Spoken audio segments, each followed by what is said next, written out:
आज हम बनाएंगे बेसन को बिना फ्राई किए हुए परफेक्ट मुंह में घुल जाने वाली और पूरा दानेदार बेसन के लड्डू। बेसन को हमें घंटों फ्राई करने की बिल्कुल भी ज़रूरत नहीं है और मैं पूरा टिप्स एंड ट्रिक के साथ ये बेसन के लड्डू शेयर करूंगी। तो दोस्तों वीडियो को एंड तक देखिए। अगर वीडियो अच्छा लगे वीडियो को लाइक कर दीजिए। अगर आप नए हैं इस चैनल पर तो चैनल को सब्सक्राइब भी कर दीजिए और नोटिफिकेशन बेल आइकॉन को भी ऑन कर दीजिए ताकि मैं जब भी वीडियो अपलोड करूं आपके पास नोटिफिकेशन पहुंच जाए। अगर आप इस तरीके से बेसन के लड्डू बनाएंगे ना तो पूरा परफेक्ट आपका बेसन का लड्डू बनके तैयार हो जाएगा, वो भी बेसन को बिना फ्राई किए हुए। तो चलिए हम बनाना शुरू करते हैं। तो मैंने यहाँ पे ले लिया है चने का दाल और यहाँ पे ना चने की दाल को अच्छे से मैंने पहले कपड़े से क्लीन कर दिया है। इसमें डस्ट रहते हैं ना तो पहले इसको क्लीन कर लेंगे अच्छे से, फिर इसके बाद इसको यूज़ करेंगे ताकि इसके पूरे डस्ट यहाँ पे निकल जाए। मैंने यहाँ पे इसी कप के मेज़रमेंट से मैंने यहाँ पे लिया हुआ है 3 कप यहाँ पे चने का दाल। तो आप चाहो ज़्यादा बनाना चाहते हो तो यहाँ पे एक्स्ट्रा यहाँ पे ले सकते हैं चने के दाल।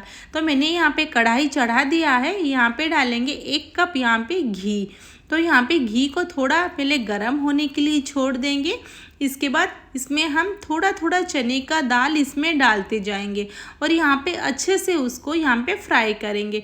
तो मैंने यहाँ पे थोड़ा सा ही पहले डाला हुआ है, एक साथ हम बिल्कुल भी नहीं डालेंगे, नहीं तो ये बिल्कुल भी फ्राई नहीं होगा। हम इसको तब तक फ्राई करेंगे जब तक इसका पूरा कच्चापन चले ना जाए और यहाँ पे उसका कलर यहाँ पे थोड़ा सा चेंज ना हो जाए। नहीं तो अगर इसमें थोड़ा सा कच्चापन रह गया ना तो इसमें से एक स्मेल निकलेगा और बिल्कुल भी अच्छा हमारा लड्डू बनके नहीं होगा। और इसमें अच्छे से पूरा घी का फ्लेवर इसमें चले ना जाए तब तक यहाँ पे उसको फ्राई करेंगे। तो यहाँ पे देखिए दोस्तों उसका कलर भी चेंज हो चुका है और यहाँ पे हम इसको निकाल देंगे। जब ये फ्राई हो गया ना दोस्तों उसको तुरंत आप यहाँ पे फ्लेम को ऑफ कर दीजिए, क्योंकि चने दाल ना निकालते निकालते ना घी में बहुत ही ज़्यादा ये फ्राई हो जाएगा। तो अब जब निकाल रहे हो ना तब यहाँ पे तुरंत ही फ्लेम को ऑफ कर दीजिए और सारे निकालने के बाद फिर से ऑन करिए। तो मैंने यहाँ पे एक बड़े से छन्नी में इसको पूरा निकाल दिया है। तो यहाँ पे जो एक्स्ट्रा हमारा जो घी है ना वो यहाँ पे पूरा निकल जाएगा। तो उसी प्रोसेस में हम सारे यहाँ पे पूरा फ्राई कर देंगे हमारे जो है चने का दाल। तो यहाँ पे बिल्कुल भी टाइम नहीं लगेगा, ये फटाफट से फ्राई हो जाएगा। तो यहाँ पे देखिए ये भी हमारा फ्राई हो चुका है और यहाँ पे ना पूरा घी का फ्लेवर इसमें जा चुका है। तो यहाँ पे मैंने ना बड़े से छन्नी में ही उसको पूरा निकाल दिया है और यहाँ पे जो एक्स्ट्रा घी है ना अपने आप ये निकलते जा रहा है। तो हम उसको ज़्यादा फ्राई नहीं करेंगे, इसी प्रोसेस में सारे यहाँ पे हम चने दाल को ना फ्राई करके निकाल देंगे।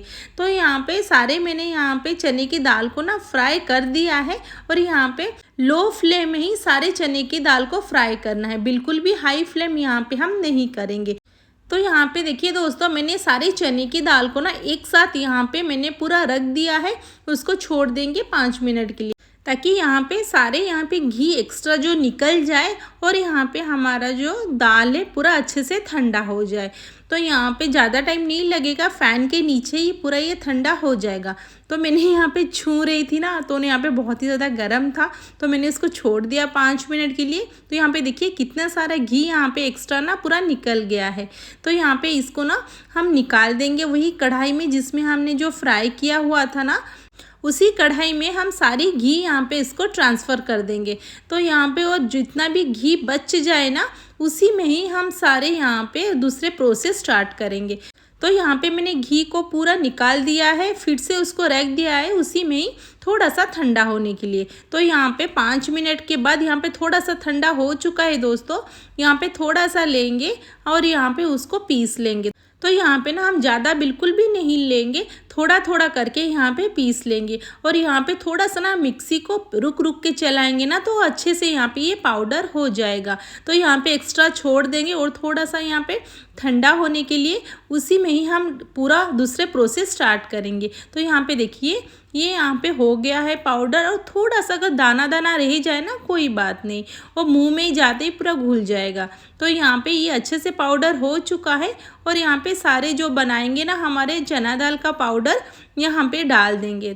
यहाँ पे देखिए सारे हमारा पूरा बेसन यहाँ पे बनके रेडी हो गए और इसमें बिल्कुल भी हमारा और कच्चापन नहीं है। अभी ना इसमें से पूरा हमें घी का खुशबू आने लगा है।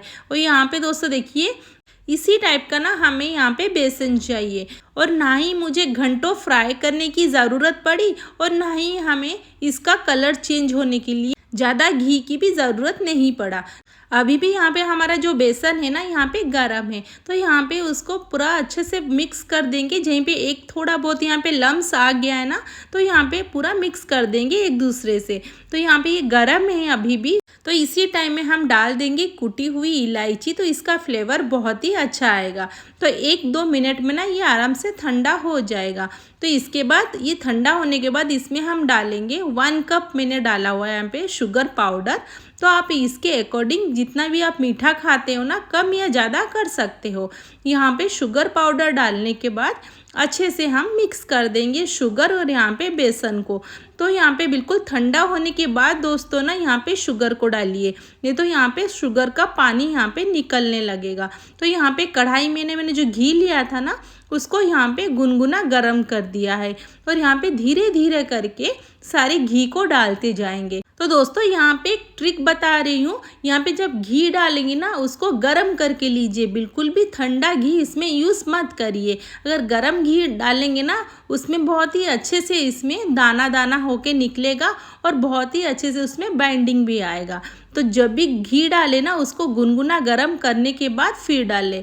तो यहाँ पे एक साथ नहीं मैं डाल रही हूँ, धीरे धीरे करके डालूंगी और यहाँ पे अच्छे से मिक्स करते जाऊंगी। तो लास्ट में ना जो बच गया थोड़ा सा घी इसको भी डाल देंगे और यहाँ पे अच्छे से उसको हाथ से ही मसल कर पूरा मिक्स करेंगे, ताकि यहाँ पे सारे दाने यहाँ पे हमें मिल जाए। तो ये प्रोसेस को बिल्कुल भी स्किप मत करिए दोस्तों, ये वाला प्रोसेस बहुत ही ज़्यादा ज़रूरत है। अगर इसको स्किप कर देंगे ना तो हमारा लड्डू अच्छे से बिल्कुल भी परफेक्ट नहीं बनेगा। तो यहाँ पे घी, शुगर और यहाँ पे हमारा जो बेसन है अच्छी तरीके से मिक्स हो जाएंगे, पूरा दाना यहाँ पे बन जाएगा। तो यहाँ पे देखिए मेरा हो चुका है, मैंने बाद में और थोड़ा सा घी मैंने यूज़ किया हुआ है। और यहाँ पे देखिए हमारा परफेक्ट बन गया है, तभी इसको हम लड्डू बनाएंगे। तो ये थोड़ा सा लेने के बाद यहाँ पे देखिए जैसे मैं बना रही हूँ ना उसी प्रोसेस से बनाएंगे, यहाँ पे परफेक्ट हमारा लड्डू बन के तैयार हो जाएगा। तो यहाँ पे देखिए सारे लड्डू बन के तैयार हो गया है। तो दोस्तों एक बार ज़रूर ट्राई करें इसी टिप्स एंड ट्रिक के साथ, बहुत ही टेस्टी यहाँ पे हमारा लड्डू बन के तैयार हो जाएगा। और बनाएं इस दिवाली पर ये परफेक्ट हमारा बेसन का लड्डू, बिना फ्राई किए हुए बेसन को, ये हमारा परफेक्ट मुंह में घुल जाने वाला बेसन का लड्डू बनके तैयार हो गया है। अगर इसके रिगार्डिंग कोई भी क्वेश्चन हो ना मुझे कमेंट बॉक्स में पूछ सकते हैं। अगर वीडियो अच्छा लगे वीडियो को लाइक कर दीजिए और चैनल को ज़रूर सब्सक्राइब कर दीजिए। देखिए कितने अच्छे से हमारा ये बाइंडिंग हो गया है, बहुत ही मुंह में घुल जाने वाला हमारा दानेदार लड्डू। तो फिर मिलते हैं नेक्स्ट वीडियो में।